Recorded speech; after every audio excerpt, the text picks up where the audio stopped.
Welcome to the podcast, Let the Prophet Speak. Today we continue our study of the first book of Kings, Melachim Aleph, with chapter 21, that is Perek Chaf Aleph.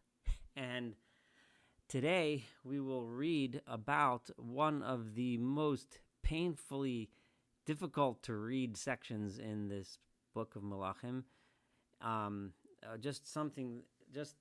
Ahab and his wife, Queen Jezebel, just stooping to the depths of depravity. I know I'm giving a spoiler here, but I'm sorry. I just got to do it, just because it's difficult and painful to read. But it's important for us to read, just to know and understand just how evil Ahab, and even more importantly, Jezebel is. Just so that we can get a sense for how far they had sunk morally. Remember that in the previous chapter, we got a glimpse of some slight redeeming factors in Ahab, where he did follow the instructions to some degree, at least, of the prophets of God. At least he was consulting with the prophets of God instead of the prophets of Baal, who seemed to have disappeared for a while after at least from Ahab's life, after the Mount Carmel, Har Carmel episode. But he didn't exactly become a great guy. We saw how he aligned himself with the king of Aram, even though the king of Aram was a despicable, rapacious murderer. But and for that he was criticized. And all he did when he was criticized, instead of repenting, instead of changing his ways, was to basically rush off in a huff and a puff and in anger and a depression. And we're going to see him do something similar a little bit later this chapter. But first, let's begin with the story.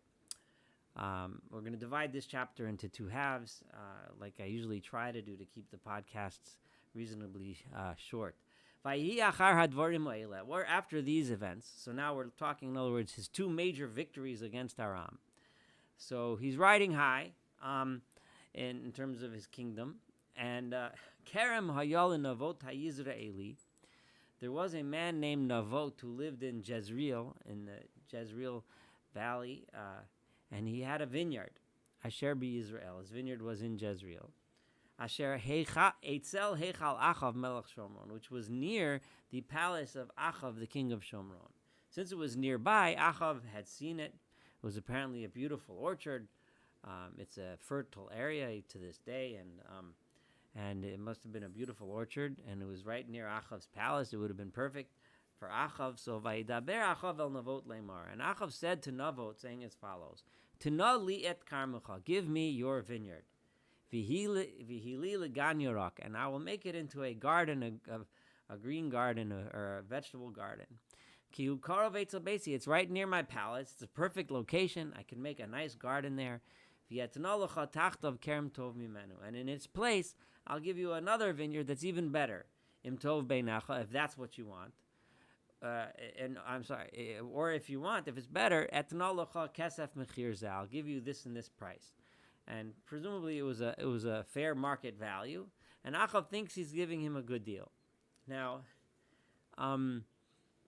He didn't even say please. No, he didn't say Anna Tanali or anything like that. He just said, give me, and I'll make you a deal. And Achav thinks this is reasonable. But Navot doesn't think this is reasonable. He answers, Vayomer Navot el Achav. Navot says to Achav, Chalila li me Adonai. God forbid me, right? Mititi et nachalat avotaylach, that I should give you the inheritance that I received from my forefathers. In other words, this land is not just a piece of land with a nice vineyard on it. This is the land I inherited from my ancestors. This has been in my family in the same way they passed it on to me. He presumably wants to pass it on to his heirs, and this is not something that he was ready to do. So Vayavo Achav el Beito, and Achav then went home. Sar v'zoif. This is the same words that were used after Achav was criticized by the prophets. By the prophet last time for for making an alliance with his defeated enemy Ben-Hadad of Aram. Sar v'zoif, upset and depressed, just angry and in a grumpy mood. al hadavar, over the thing asher dibrei elav Navot Israeli. In other words, regarding the answer that Navot from Jezreel had given him. Vayomer, he said, lo etein lecha et nachlat avotzai, because he had said that he wouldn't want to give him the inheritance he had received from his forefathers. Vayishkav al mitaso, and he lay down in his bed, vayasev es panav, and he turned his head to the wall, v'lo achal lachem, he didn't even want to eat. Like a little kid, doesn't get what he wants, he's grumpy, he lies down in bed, I don't want to talk to anybody, I'm not going to eat. So, it does not come off as a very mature man, but he's deliberately being described that way. Vatavo elav Jezebel ishto. So his wife, Jezebel, Jezebel, comes to him and says, Vatidaber elav, ma ze ruach chasora, why are you so upset? Ve'in chol chalachem, and you're not even eating. Vayidaber eleha, and he told her, Ki adaber al Navot ha'Yisraeli, because I spoke to Navot from Jezreel, va'omar lo, and I told him, Tunali et karmecha v'kesef, o im chafetz ato et nelecha keren tachtav. Give me your vineyard for either money, or I'll replace it with another vineyard. Vayomer lo atein lecha et karmi, and he said, I'm not going to give it to you. No, that's all he says in his answer, is no, I'm not going to give it. But Navot said something much more than that. He didn't just refuse, he explained why. But in Ahab's mind, this was unreasonable for Navot to say that. What do you mean? I made a reasonable offer, he should agree. You know, Ahab is a typical narcissist who only sees things from his own perspective and is incapable of seeing where Navot is coming from. But Tomer lav Jezebel ishto, so Jezebel, his wife, said, Ata ta'aseh melucha al Yisrael. Right? Now you should start acting and show that you're a king over Israel. You know, now presumably it means this is an opportunity for you to show that you're the boss. Get up and eat, and cheer yourself up. I'll make sure I give you and get it for you, the vineyard of Navot Israeli.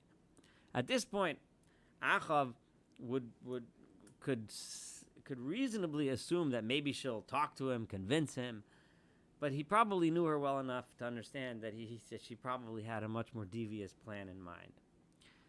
So what did she do? She wrote letters in the name of the king Ahab and signed with his seal. Right?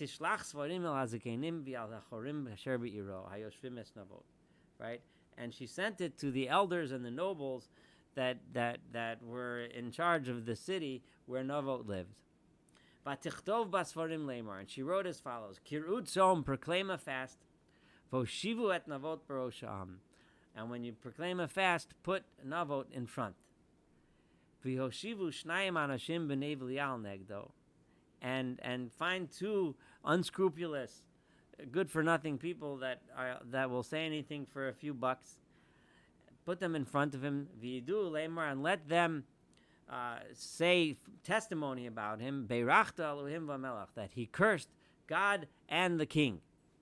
And then you can condemn him to death.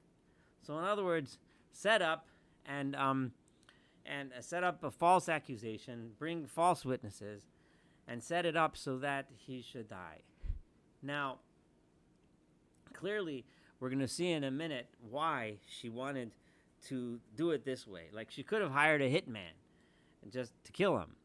But the thing is that, as we're going to see soon, Ahab has to get the field and not just kill Navos. If Navos were to just die under some other circumstance, it's not necessarily the case that the field would become Ahab's, right? There's several ways to understand this, but this is seems to be the most clear way from the verses, you know. But for Ahab to get the field, when someone is killed because they cursed the king, because they're convicted of a crime against the king, it's very common in systems of ancient law that the king then confiscates that person's property. So she needed to set this up this way and have Navos killed. Vayasu anshe iro hazakenim v'yachorim asher hayoshim be'iro. And the people of the town, the leaders that lived in his city, right, did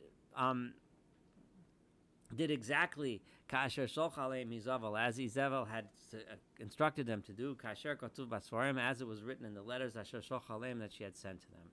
So it just gives you a sense of just how deeply corrupt the government and the people were. That the queen does something like that, which is despicable, to say the least. And and then the noblemen just follow her instructions as if it's fine. It's just awful to think of just how deeply corrupt. When we read the words of the prophets that we've studied together over the years in this podcast about the corrupt courts and the corrupt leadership, I mean, if this doesn't serve as an example of just how awful they were, I can't imagine what was. So those two men that they had hired, those two good-for-nothing people, Vayeshu negdo, and they stood next to him. They sat next to him by Yidu, and they testified. Anshe Ablial, those good-for-nothing people, they testified at Navot against Navot. Neged opposite all the people, Lamar, saying, Beirach Navot Elohim v'melach. Navot cursed God and the king, Vayotziu mechutz la'ir, and they took him out of the city, Vayiskelu v'avanim v'yamos, and they stoned him, and he died. Vayishluchu Elizevel Lamar, Sukal Navot v'yamos. Navot has been stoned, and he has been put to death. When Jezebel heard that Navot was stoned and he died, Jezebel said to Ahab, Kum reish et kerem Navot as Yisraeli. Go ahead and take possession of the vineyard of Navot from Jezreel. Asher me'ein lases l'cha b'kesef, the one who refused to give it to you for money, ki ein Navot chai ki meis, because he's no longer alive, he is dead. Vayhi kishmoa Achav ki meit Navot. When Achav heard from his wife that Navot was dead, Vayokam Achav, and Achav got up, Laredet el kerem Navot ha'Yisraeli l'rishto. And Achav gets up and goes down to the vineyard in order to take possession of it. This is the kind of person we're dealing with. He couldn't care less that an innocent man was killed in order for him to take possession of the field. Yeah, I got the field now. The kind of person who can take possession of a field like that is, I don't even know. I don't know what the words there are for such a person. And worse yet, Jezebel, who can just so callously take someone's life just for possession of a material gain like this, is just awful to think about. But this episode is purposely being brought here in order for us to see what kind of people we're dealing with, why Jezebel and Achav were such awful leaders. So I'm going to stop here. We'll study the rest of the chapter in the next podcast. Thank you so much for studying together. Look forward to completing this chapter together, this entire book together. Have a wonderful day.